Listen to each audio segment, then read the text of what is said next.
ಬೆಂಗಳೂರಿಗರಿಗೆ ಬಿಡಿಎಯಿಂದ good news. ಬೆಂಗಳೂರಿನಲ್ಲಿ ಹೊಸ 6 ಲೇಔಟ್ಗಳನ್ನು ನಿರ್ಮಾಣ ಮಾಡೋಕೆ ಬಿಡಿಎ ಮುಂದಾಗ್ತಾ ಇದೆ. ಅದಕ್ಕೆ ಭೂಸ್ವಾಧೀನ ಪ್ರಕ್ರಿಯೆ ಶುರುವಾಗಿದೆ. ಹೊಸ ಲೇಔಟ್ಗಳು ಎಲ್ಲೆಲ್ಲಿ ಅನ್ನೋದರ ಕಂಪ್ಲೀಟ್ ಡೀಟೇಲ್ಸ್ ಇಲ್ಲಿದೆ. ಬೆಂಗಳೂರಿನಲ್ಲಿ ಹೊಸ 6 ಲೇಔಟ್ಗಳ ನಿರ್ಮಾಣಕ್ಕೆ ಮುಂದಾದ ಬಿಡಿಎ. ಫೆರಿಫೆರಲ್ ರಿಂಗ್ ರಸ್ತೆಗೆ ಹೊಂದಿಕೊಂಡಂತೆ ಲೇಔಟ್ಗಳ ನಿರ್ಮಾಣಕ್ಕೆ ಪ್ಲಾನ್. ಹೊಸ ಲೇಔಟ್ಗಳ ನಿರ್ಮಾಣಕ್ಕೆ ಭೂ ಸ್ವಾಧೀನಕ್ಕೆ ಬಿಡಿಎ ಸಿದ್ಧತೆ. ಬೆಂಗಳೂರಿನಲ್ಲಿ ಫೆರಿಫೆರಲ್ ರಿಂಗ್ ರಸ್ತೆ ಯೋಜನೆ 2 ಹಂತಗಳಲ್ಲಿ ನಡೆಯಲಿದೆ. ಮೊದಲನೇ ಹಂತ ತುಮಕೂರು ಮತ್ತು ಹೊಸೂರು ರಸ್ತೆ ಸಂಪರ್ಕಿಸಲಿದೆ. ಎರಡನೇ ಹಂತ ಬನ್ನೇರುಘಟ್ಟ ಕನಕಪುರ ರಸ್ತೆ ಮಾರ್ಗವಾಗಿ ಸಾಗಲಿದೆ. ಪಿಆರ್ಆರ್ ಯೋಜನೆ ಉದ್ದಕ್ಕೂ ಹೊಂದಿಕೊಂಡಿರುವ ಗ್ರಾಮಗಳಲ್ಲಿ ಭೂ ಸ್ವಾಧೀನಪಡಿಸಿಕೊಂಡು ಲೇಔಟ್ ನಿರ್ಮಾಣಕ್ಕೆ ಪ್ಲಾನ್ ಮಾಡಲಿದ್ದಾರೆ. ಪಿಆರ್ಆರ್2 ಯೋಜನೆಯಡಿ 100 ಮೀಟರ್ ಅಗಲದಲ್ಲಿ 30 ಮೀಟರ್ ಉದ್ದದ ರಸ್ತೆಯನ್ನು ನಿರ್ಮಿಸಲಾಗುತ್ತಿದೆ.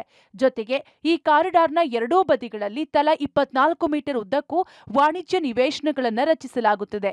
ಈ ವಾಣಿಜ್ಯ ಪ್ರದೇಶವನ್ನು ಮಾರಾಟ ಮಾಡಿ ವ್ಯವಹಾರಕ್ಕೆ ಉತ್ತೇಜನ ನೀಡಲು ಉದ್ದೇಶಿಸಲಾಗಿದೆ.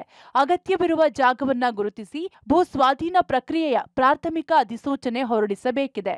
ಇನ್ನು ಹೊಸದಾಗಿ ನಿರ್ಮಾಣ ಮಾಡುವ ಲೇಔಟ್ಗಳಿಗೆ ಯಾವ್ಯಾವ ಗ್ರಾಮಗಳಲ್ಲಿ ಜಮೀನನ್ನ ಭೂ ಸ್ವಾಧೀನಪಡಿಸಿಕೊಳ್ಳಲಿದ್ದಾರೆ ಅಂತ ನೋಡೋದಾದ್ರೆ, ಹೊಸ ಲೇಔಟ್ಗಾಗಿ ಭೂಸ್ವಾಧೀನ ಬಿಎಂ ಕಾವಲ್ ಗ್ರಾಮ, ಗುಳಕಮಲೆ ಗ್ರಾಮ, ಕಗ್ಗಲಿಪುರ, ಓಬಿ ಚೂಡನಹಳ್ಳಿ, ಅಗರ, ಉತ್ತರಿ, ದೇವಗೆರೆ, ಗುಡಿಮಾವು, ಕಂಬೀಪುರ, ಗಂಗಸಂದ್ರ ಮತ್ತಿತರ ಗ್ರಾಮಗಳಲ್ಲಿ ಜಾಗವನ್ನ ಗುರುತು ಮಾಡಲಾಗ್ತಿದೆ.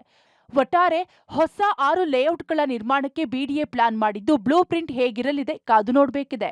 Lokesh, Public TV, Bengaluru.